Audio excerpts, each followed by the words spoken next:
لوگ سمجھتے مسلمان کے لیے جو ہے 5 وقت کی نمازیں پڑھ لو مسلمان ہو جاتے ہیں. 5 وقت کی نمازیں پڑھنے سے مسلمان ہی نہیں آتی. یا آ کے نماز پڑھ کے باہر جا کے آپ کیا کر رہے وہ آپ کے لیے اصل ہے. نماز تو آپ کو پڑھنا ہے جی. یا نماز پڑھتے ہیں وہاں جا کے چغلی کرتے ہیں, یہاں نماز پڑھتے ہیں وہاں گالی دیتے ہیں, یہاں نماز پڑھتے ہیں وہاں گناہ کرتے ہیں. اللہ 24 گھنٹے آپ پر نظر دیکھ رہا ہے. ایسا نہیں کہ اللہ کے گھر میں آ جاؤ اللہ دیکھے, باہر چلے جاؤ اللہ نہ دیکھے, ایسا نہیں ہو. فَمَنْ يَعْمَلْ مِثْقَالَ ذَرَّةٍ خَيْرًا يَرَهُ. ارے تیرے رب کی شان تو یہ ہے کہ تو اگر ذرہ برابر بھی اگر نیکی کرے تو تیرا رب اس نیکی کو دیکھ رہا ہے. بڑی نیکی نہیں, اوسط درجے کی نیکی نہیں, چھوٹے درجے کی نیکی نہیں, ذرہ برابر کی اگر تو نیکی کرتا ہے کسی بھی وقت میں ہو, کسی بھی لمحے میں ہو, کسی بھی جگہ پر ہو, تیرا رب اس کو دیکھ رہا ہے.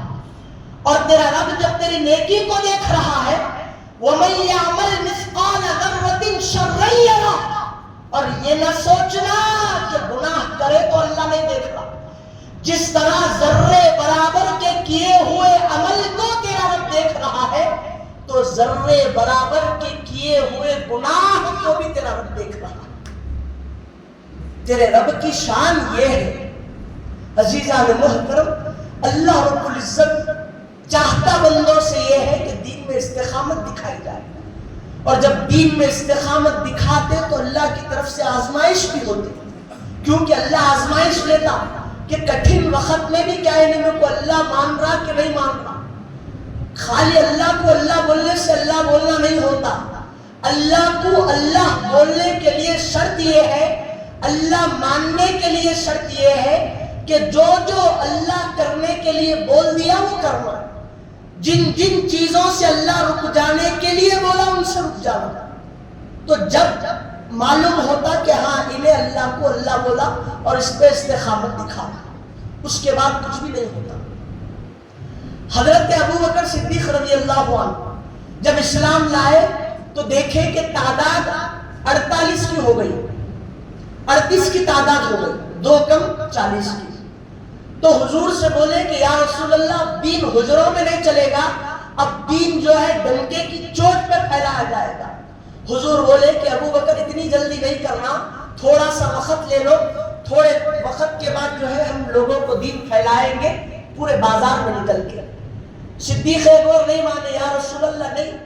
ایمان کی حرارت ایسی آ گئی تھی کہ بولے کہ یا رسول اللہ نہیں نکلیں گے باہر, یا تو مریں گے یا تو ماریں گے.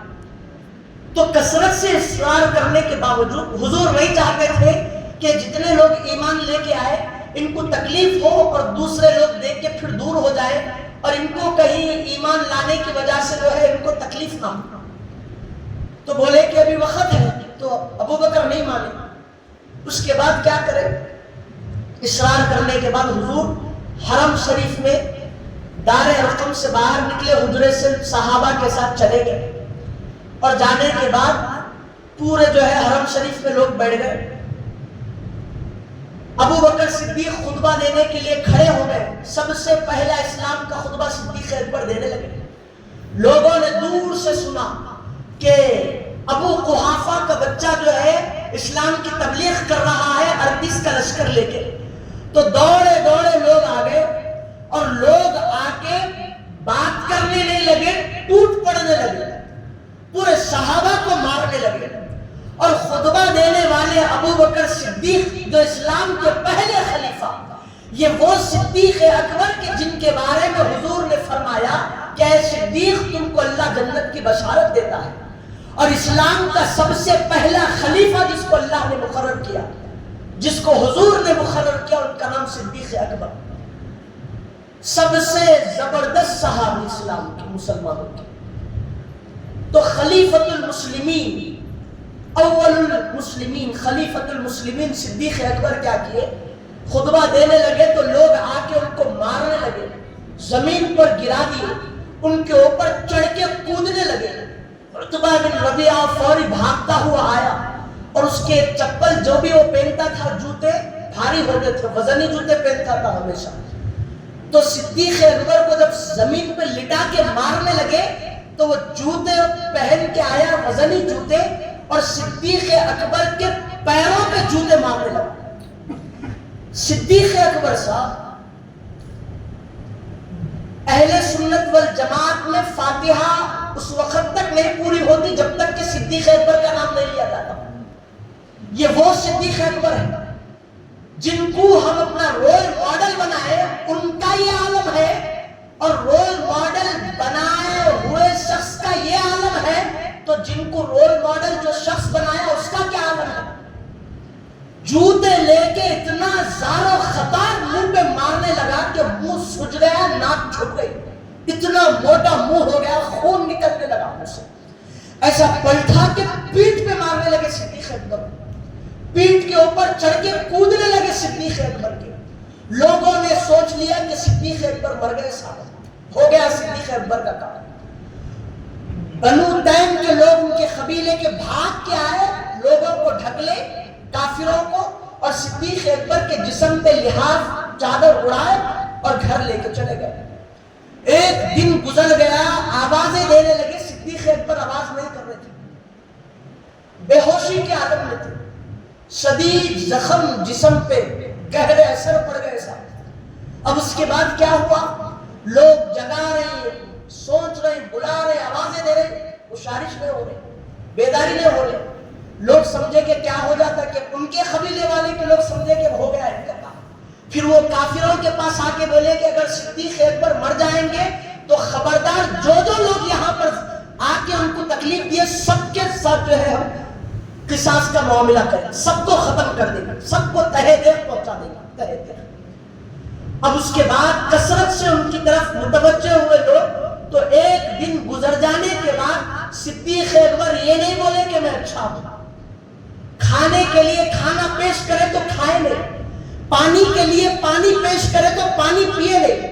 اسلام کا وہ پہلا خلیفہ جن کو حضور نے کہا کہ صدیق اللہ کے راستے میں کیا لے کر آئے ہو اور کیا چھوڑ کے آئے ہو گھر پر، تو وہ صدیق اکبر نے اسلام کے لیے کہا کہ یا رسول اللہ جتنا سامان تھا سب آپ کی بارگاہ میں لایا ہوں، اللہ کے لیے وقف کرنے لایا ہوں، اور چھوڑ کے کیا آیا ہوں پوچھتے ہیں تو آپ کے اور اللہ کے نام کے علاوہ کوئی چیز نہیں چھوڑا، سب کچھ راہ حق میں قربان کر دیا.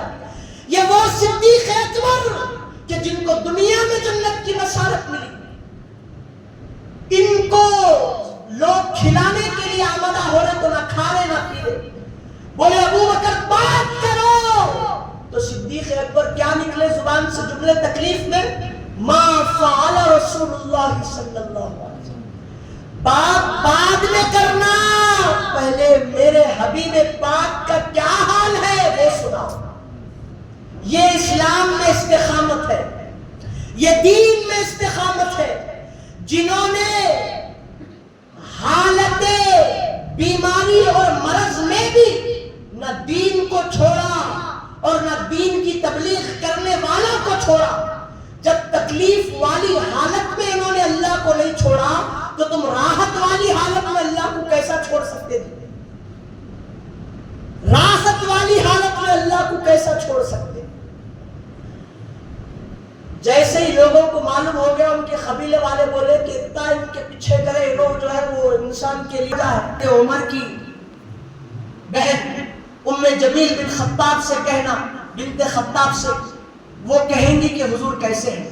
تو چلے گئے ام جمیل بنت خطاب کے پاس، تو وہ اسلام کو چھپا رہی تھی، اسلام کو پھیلایا نہیں گیا تھا اس وقت. تو انہوں نے کہا کہ نہ میں ابو بکر کو جانتی ہوں نہ محمد کو جانتی ہوں، اگر تم کہتی ہو تو تمہارے ساتھ آ کے تمہارے بیٹے کی عیادت کر لوں گی. تو لہذا ماں نے کیا کیا، حضرت برہ نے ان کو لے کے ابو بکر کے پاس لائی، اور جو حالت ابو بکر کی دیکھنا تھا کہ زار و قطار چیخ چیخ کر رونے لگی ام جمیل بنت خطاب. کیا ابو بکر، جن لوگوں نے تمہارے ساتھ یہ سلوک کیا ہے وہ فاسق اور فاجر اور کافر لوگ ہیں، یقیناً اللہ ان کو برا بدلہ دے گا. انہوں نے کہا کہ ام جمیل بعد میں کرنا، پہلے بتاؤ کہ اسلام کہ تبلیغ کرنے والے میرے حبیب کیسے ہیں، ان کا حال کیا ہے؟ تو کہا کہ تمہاری والدہ ہے یہاں پر؟ تو نہیں، میری والدہ کی فکر نہ کرو، میری والدہ میری مشفق ہے، وہ کچھ نہیں کہیں گے۔ تو کہا کہ حضور ٹھیک ہے۔ تو کہنے لگے کہ اس وقت تک نہ کھاؤں گا نہ پیوں گا کہ جب تک مجھے پتہ نہیں چل جاتا کہ میرے حضور کیسے ہیں۔ تو لوگوں نے کیا کیا، باہر دیکھے لوگ ٹہل رہے تھے، پورا محلہ جب خالی ہو گیا تو دو بازوؤں پہ ان کو رکھ کے حضور پاک علیہ السلام کی بارگاہ پہ لے کے گئے۔ حضور پاک اور صحابہ کو دیکھنا تھا کہ حضور کی آنکھوں سے آنسو نکل گئے صدیق اکبر کے لیے، اور جھک کے حضور قریب گئے، بوسے دینے لگے کہ ابو بکر کافروں نے تمہارے ساتھ کیا حال کر دیا؟ تو حضور سے ابو بکر نے کہا کہ یا رسول اللہ میں بالکل ٹھیک ہوں، ٹھہرنے بھی نہیں آ رہا تھا، بولے کہ میں ٹھیک ہوں اور مجھے خوشی ہے کہ یا رسول اللہ آپ کو کچھ بھی نہیں ہوا، بس عتبہ بن ربیعہ نے جو چہرے پہ ضربیں لگائی ہے چپل کی، یا رسول اللہ وہ جوتوں کی ضربیں بس تکلیف دے رہی ہے، اس کے علاوہ کوئی درد نہیں ہے یا رسول اللہ، آپ میری فکر مت کریے یا رسول اللہ، بس میری ماں کے لیے دعا کریے کہ آپ کی برکت سے اللہ رب العزت ان کو دوزخ کی این یستنقذها بک من النار، یہ الفاظ حدیث کے این یستنقذها بک من النار، کہ آپ کی برکت سے میری ماں کو اللہ دوزخ سے نجات دے دے۔ حضور نے دعا کیا اور یہاں پر والدہ اسلام قبول کر لی اور دائرہ اسلام میں شامل ہو گئی۔ یہ صدیق اکبر کا معاملہ میرے بھائی۔ تو دین کو پھیلانے کے لیے لوگ ایسی استقامت دکھائے، یہ ایک صحابی کی بات نہیں، ہر صحابی کی اپنی اپنی شان تکلیفیں اٹھانے کی، اپنا اپنا ان کا مقام، ان کے جو ہے اپنی اپنی جو ہے ان کی سیرتیں موجود ہیں۔ اسلام کے لیے لوگ اتنی محنت کریں اور ہم دل بولا تو اٹھ کے آ کے نماز پڑھ لینا، بیوی میں بچے میں بیٹھ کے جو ہے ریموٹ چلا کے ٹی وی دیکھ لینا، کاروبار میں بیٹھ کے نمازوں کو بلند، نمازوں کو عام کرنے والے صحابہ تھے اور نمازوں کو کاروبار کی وجہ سے چھوڑنے والے ہم بدبخت بن گئے۔ ہم اپنے کنفرٹ کی وجہ سے اللہ کے دین کو چھوڑ رہے ہیں اور یہ بول رہے ہیں کہ مرنے کے بعد ہم کو جنت الفردوس مل جاتی، تیرے کو دوزخ بھی نصیب ہو گئے تو بہت بڑی بات ہے، اللہ جگہ دے دیا تیرے۔ عزیزان محترم، اسلام کو پھیلانے کے لیے حضرت آسیہ جو فرعون کی بیوی تھی، یہ اسلام قبول کری، اسلام چھپا ہوا تھا ان کا بھی، لیکن معلوم ہو گیا فرعون کو کہ آسیہ میرے پہ ایمان نہیں لائی، آسیہ میرے کو خدا نہیں بول رہی ہے، اور یہ موسیٰ پہ ایمان لائی، کثرت سے بولنے لگا کہ میرے پہ ایمان لاؤ لاؤ لاؤ۔ آسیہ کہنے لگی کہ نہیں، میں اللہ پہ ایمان لالی ہوں، تجھ پہ ایمان نہیں لالی، اللہ میرا خدا ہے، بدبخت تو میرا خدا نہیں ہو سکتا۔ تو یہ معلوم ہونا تھا وہ اسلام کی خاتون، وہ اللہ کی بندگی کرنے والی اللہ کی ولیہ کو فرعون نے دونوں ہاتھوں میں، دونوں پیروں میں میخیں دھسا دی، کیل دھسا دی ان کے ہتھیلیوں میں، ان کے پیروں میں، اور تپتی دھوپ میں اس زمانے کی، جہاں پر بلڈنگیں نہیں ہوتی تھی، عمارتیں نہیں ہوتی تھی کہ اس کی چھاؤں زمین پہ گرے، سورج ہوتا تھا، زمین ہوتی تھی اور زمین پر گرماہٹ ہوتی تھی، وہ تپتی دھوپ میں بی بی آسیہ کو لٹا دیا جاتا، ہاتھوں پہ کیلیں ٹھوکی جاتی، پیروں پہ کیلیں ٹھوکی جاتی، اور یہ کہا جاتا کہ فرعون کو خدا مان، لیکن وہ ہنستی جاتی۔ فرعون کہنے لگتا ہم اتنی تکلیف دے رہے ہیں اور آسیہ ہنس رہی ہے، کھلکھلا رہی ہے، کہیں یہ دیوانی تو نہیں ہو گئی۔ حدیث میں آتا ہے کہ اللہ نے آسیہ کے سامنے جنت کے محل کو رکھ دیا اور کہا کہ آسیہ یہ چند لمحوں کی تکلیف ہے، آنے کے بعد ہمارا قرب تم کو نصیب ہو۔ یہ اسلام لانے کے بعد، اللہ کو اپنا رب کہنے کے بعد، یہ خواتین نے اور یہ مردوں نے اسلام کے ایسی استقامتیں دکھائی، تو آسیہ نے یہ نہیں کہا مجھے جنت وہ چاہیے، مجھے جنت میں یہ چاہیے، یہ نہیں بولا، اے اللہ تیرے قرب میں مجھے جگہ عطا فرما دے، اس سے زیادہ کچھ بھی نہیں چاہتا۔ وہ جلوے خدا بندی کے مشاہدے کو دیکھ کر، وہ مقامات ابدی کو دیکھ کر بی بی آسیہ کی تکلیفیں ختم ہو گئی تھی. جیسا وہ حضرت عیسیٰ علیہ السلام کے زمانے کے نوجوان کا واقعہ یاد ہے آپ کو، سنایا سو. جیسے وہ نوجوان کو تکلیف نہیں ہوئی، ایسے بی بی آسیہ کو تکلیف نہیں ہوئی. اسلام کہے کہ ہماری بندگی کرو اللہ کی، اسلام کہے کہ استقامت دکھاؤ، اور مسلمان کاروبار کے نام پہ اللہ کو چھوڑے، مسلمان بیوی کے نام پہ خدا کو چھوڑے، مسلمان بچوں کے نام پہ اپنے خالق کائنات کو چھوڑے، مسلمان اپنے کنفرٹ کے نام پہ، اپنے سکون کے نام پہ، اور اپنے آپ کو راحت دینے کے نام پہ اللہ کے دین کو چھوڑے. میرے بھائی، دین کے لیے آپ کو مر مٹنا ہے، اور آپ مر مٹنا تو دور کی بات، آپ دین کے ہی نہیں ہوئے. کاروبار میں جاؤ، رشوت دینا، رشوت لینا، ڈیوٹی کرو، یہ کرنا وہ کرنا، چوری کرو، جھوٹ بول کے نام تول کرو، اوپر نیچے کرو، ہر چیز میں اللہ کی خطا، بندوں کی خطا اللہ سے، ہر چیز میں بندہ گناہ کر رہا ہے. انہیں ڈیلی 5 وقت کی نماز پڑھ رہا ہے، میں مسلمان ہوں، نہیں بھائی میرے مسلمان نہیں ہوں. نماز کے باہر نکلنے کے بعد گھر میں تیرا کیا حال ہے، لوگوں میں تیرا کیا حال ہے، تیری فکرت، تیری نیچر کیا ہے، اس پہ تیری مسلمانی ڈیپینڈ کی جاتی ہے. عزیزان محترم، سمجھنے کی دیر ہے، سوچنے کی دیر ہے، اپنے آپ کو اللہ کے لیے سرنڈر کرنے کا وقت ہے. اسی لیے مسلمانوں پہ ظلم و ستم نہیں ہو رہے، خالی ظلم و ستم نہیں ہو رہے، انہیں ہم کو تکلیف دے رہا، ایسا کہیں کو ہو جا رہا کہ ویسا کہیں کو ہو جا رہا کہ بدبخت وہ کافروں کی وجہ سے تیرے پہ ظلم مسلط نہیں ہو رہا، تیرے اعمال بد کی وجہ سے تیرے پہ ظلم مسلط ہو رہا.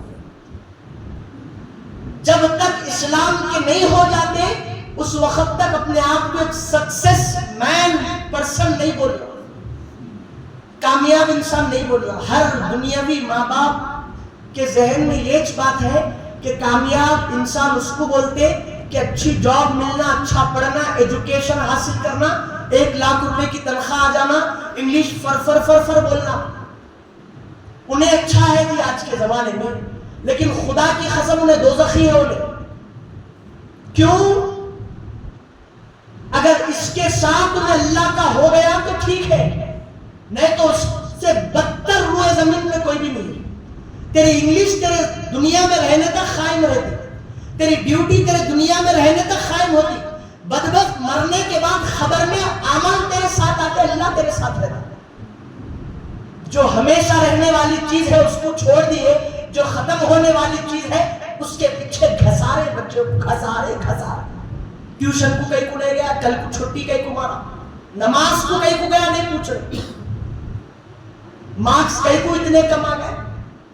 یہ حال ہو گیا میرے بھائی. سمجھو، اپنے آپ پہ غور کرو، یقیناً اللہ آپ کی مدد کرے گا. اللہ سے دعا کرتا ہوں اللہ کے